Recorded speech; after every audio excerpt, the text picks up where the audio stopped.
Hello guys, welcome back to Arry The Stag. TR Tony here in the garage, and I'm just going to try and tackle the second front seat of the Triumph Stag. You will have seen that I've done the first one a few weeks ago. It is still behind me here, and whilst I won't repeat all that I did with you before for the second seat as I did with the first, there are one or two points that I would just like to flag and show you to see what subtle differences and the things that maybe you just need to think about before you start building them back up again.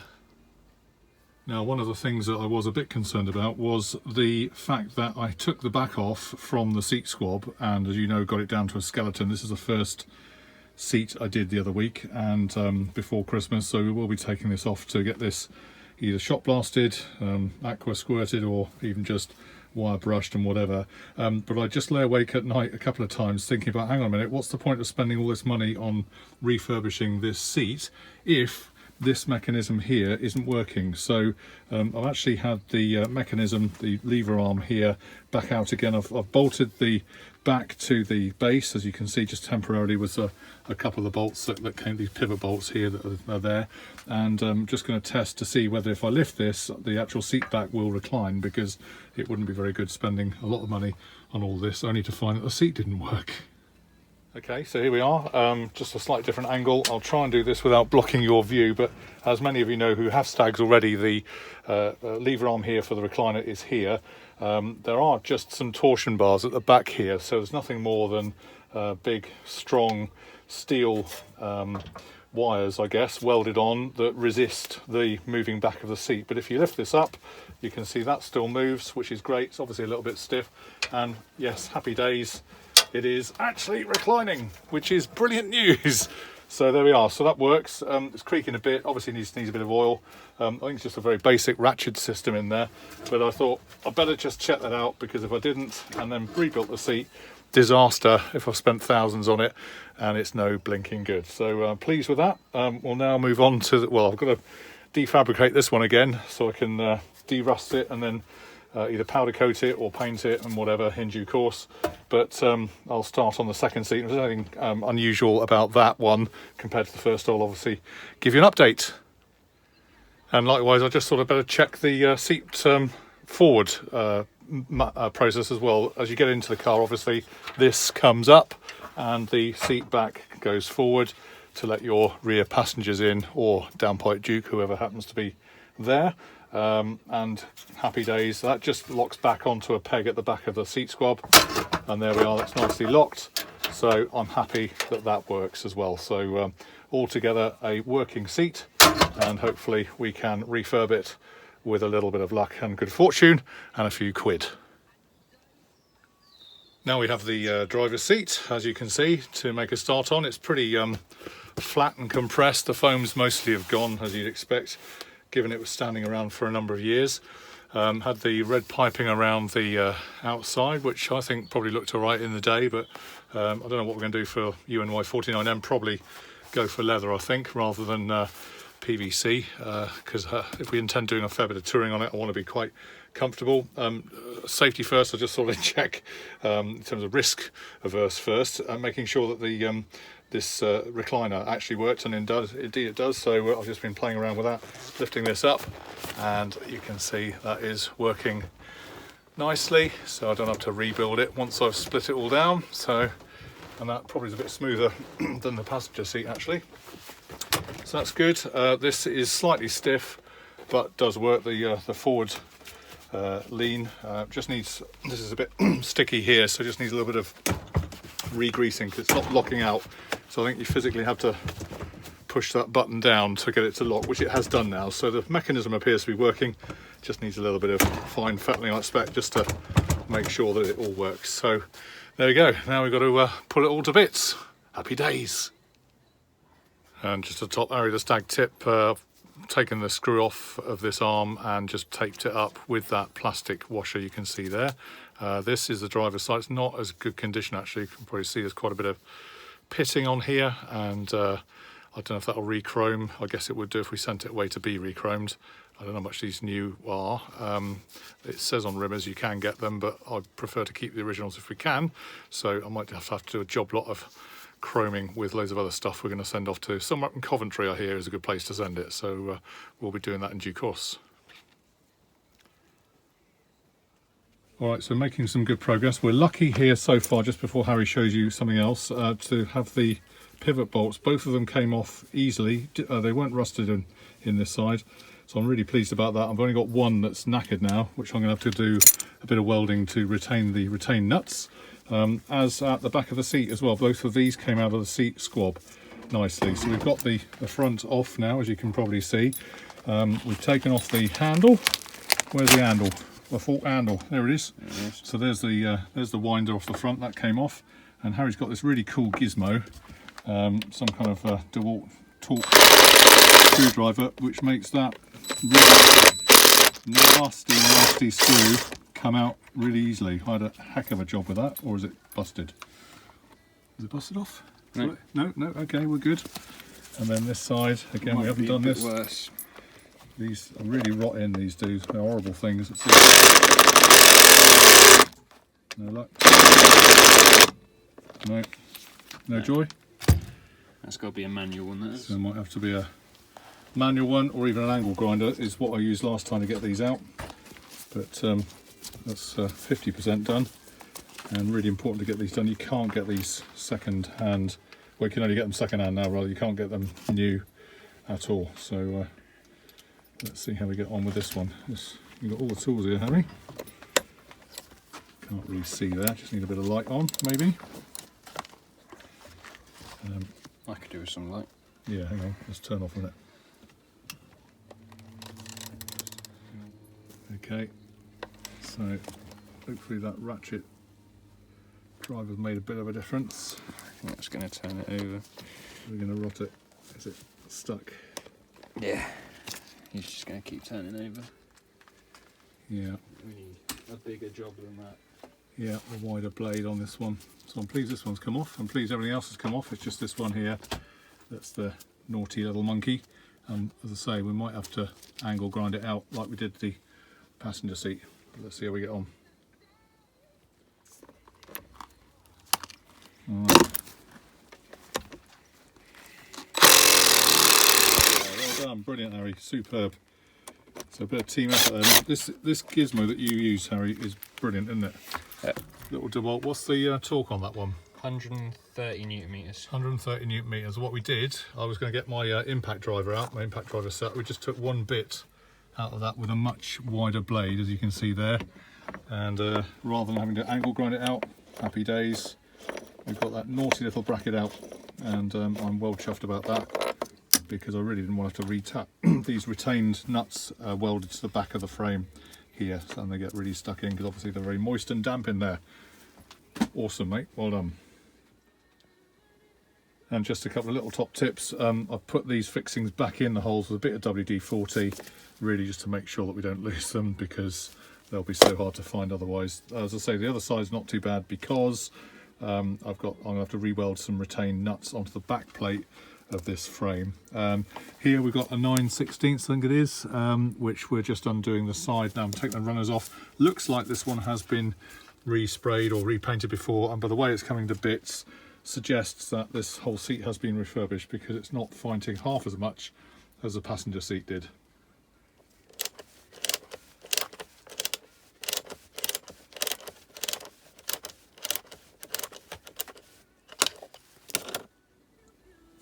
So taking the two bolts out of the front, we had to use a socket this side because of this lever arm here, which does the runner forward and back rake.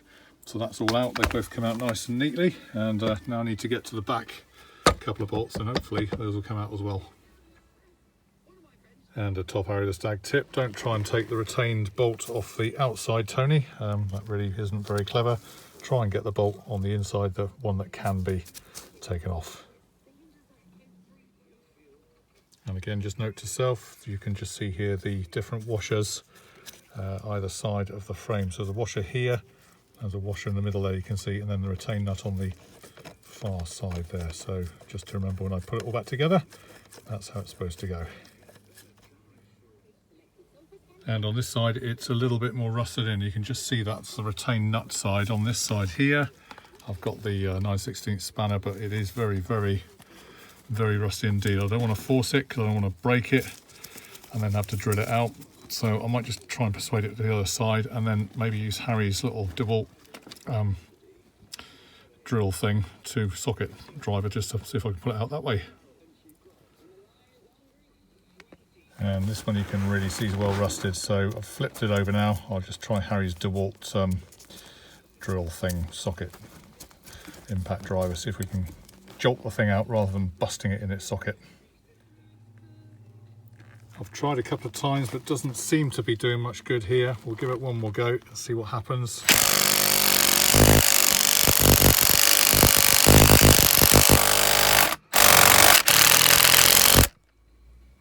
And I've had now to revert to the more traditional method of a 1/2 inch drive 9/16 socket. I do seem to be getting some level of traction, so that is positive. It does appear to be turning in the hole. Better just take this bit steady with both hands, I think. Wish me luck. Rather nervous now. I've been winding it out. I just had a large crack, so I'm hoping that's not fractured inside, but I will continue now, having put a bit of WD-40 on it, to see if that will come forth. And I think we're in luck. I think the WD-40, maybe that impact driver released it a little bit. I'm just terrified of going through this window any second, but that is coming out, so I'm chuffed to bits. Gosh, real stressy this stuff, isn't it? There's no easy way of pulling apart a classic car, there really isn't. And yeah, finally we've got it clear, so I'm really chuffed. Seat squab now removed, and we have the runners, which again I think will clean up quite nicely. Yes, they've got some surface rust on. It's lost its little rubber cap here to save gashing your fingers, but I think we can get those fairly cheaply and easily. Otherwise, we are now clear to work on the seat swab and the back, having released the runners. For the purists, you better not look at this. This is a TR Tony bodge. I've just literally got hold of a socket here on the mechanism at the back. This joint is a bit stiff, and I've just been pulling it forward by leveraging it a little bit. There you go, see, I can just sort of loosen that joint there. You can see that moving. I think that was probably rust up or stuck up, but I've put a bit of WD-40 on it, again just freeing it up, so when it goes back into the car we should be okay with a bit of grease. So as I say, not orthodox, but it kind of works. Another TR Tony top tip. They're coming thick and fast now. Well, thick, like me. Massive relief then. We've got the runners off. I've just oiled those runners. That one on the right there, as we look at it, is a bit stiff, but it is moving. I've had the soft hammer on it, and it does move, so that's good. I've put a whole load of WD-40 on it, and that should be fine. So if we now move across to the bench, again without repeating what I've done before in the previous first seat video, I'm now going to have a go at this seat squab, see if I can derobe it, and not forgetting to put these here precious bolts back into their sockets once I've done that, just so we make sure that we hold on to them. So we've got the seat cover off, just unclipping those metal clips, and I don't think those tapes were holding much here. This is for the definition line, as I call it, the line across the front seat as you sit on it on the other side, but anyway, it's knackered, but we've got it off, so that's good. Now for the foam itself. And actually that came off pretty good without much bother. I think it was stuck to the membrane, that plastic or rubberized membrane at the bottom. Let's just chuck that on the floor. So that's now done and dusted, and you can see the state of this diaphragm, just perished and whatever, but that now represents an easy removal just by taking these little clips out, which I'll now do. Okay, we're all clear, and seat squab is now revealed. The metal bit anyway has rotted a little bit here, but it's not structural, I don't think. We might just titivate it with a bit of a welding device just to make it neat and tidy, but actually I don't think that's certainly not structural. So I think probably with a good clean up and some paint, as we said, for both seats, then this will be good. I'm just literally going to finish off by putting back the pivot bolts into here, which if you remember was the pivot over for the seat back, and also the runner nuts and bolts, which they again go into here, into the retained nuts here. So I'll put those back in the bolts just so we don't lose them, as we said. Alright, so driver's seat squab down to bare metal with bolts back in, and now I'm going to tackle the seat back of the driver's side and see what we can reveal. Fingers crossed. So a little bit like open heart surgery, we've now got most of the back clips off, and I just wanted to show you, because I'm not sure I showed you last time on the other seat. If you can just see under here, there is a little metal spring. There's a bit of tape here and then a spring that goes through, appears to hold the headrest pole in. You can just see it peeking out there somewhere. Look, you can see it there. Very strange setup. I don't quite know why that's in there, if it's supposed to be there or if it was done for this car, but appears to be in there, and I will need to remove it to get the head restraint off in due course. But going to plan, so far so good.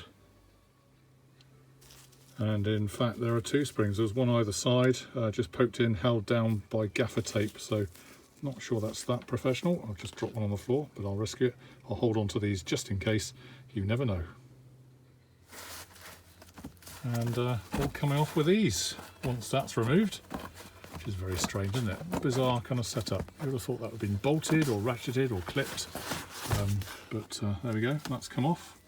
And don't know how it's looking, maybe marginally better than the other side. The chrome will obviously need re-chroming, but I'll take it apart in due course and show you what we find. And just interesting, as we're taking this apart, it looks like, I've seen this on various TV shows, you put a bit of plastic over the foam to get it into the kind of seat cover. It helps it go in more easily. So that's obviously stayed in there from before, and still there a few years later on, but served its purpose, no doubt. And really just for my benefit and anybody who's doing this out there in the world, there just is various tabs here. So this comes through from the seat covering, as does this. These are clipped down with several clips either side. You've then got the tapes that come through from the middle of the seat back, and that gets the definition line laterally across the front of the back of the seat, if you follow me. And then down the bottom here again we've got various other things pulled tight and clipped. So if you're ever doing this yourself, you need to know all about these. And I think there's some more down here too that are all tucked under. So it's a bit of a puzzle, but I'm just doing it as a recording. I can look back on it in future and know which bits go where. And interesting, isn't it? The foam is just a very thin veneer over the top of what looks like bolster material, which is just literally just crumbling away. It's disintegrating into crumbs literally all over the workshop floor. So I'll have to clear this up later, but nevertheless it's a bit of interesting discovery as we go through it.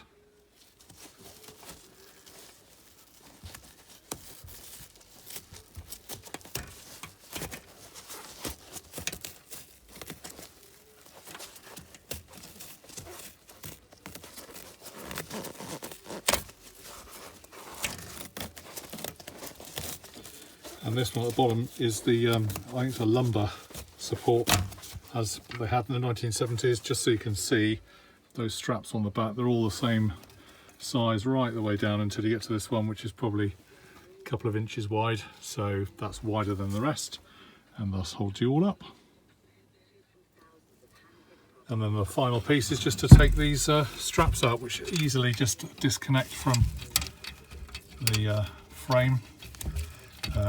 Try and do it single-handedly isn't so easy, however, so I said that. But that's the idea, just pull those out the hole, like so. And then all the final job is just to get these straps out. It's a bit difficult doing it single-handedly, so I've had to prop the camera up, but you can see there, that's come off quite nicely. That's the first one off. I just unclip them. There's not too much tension there at all.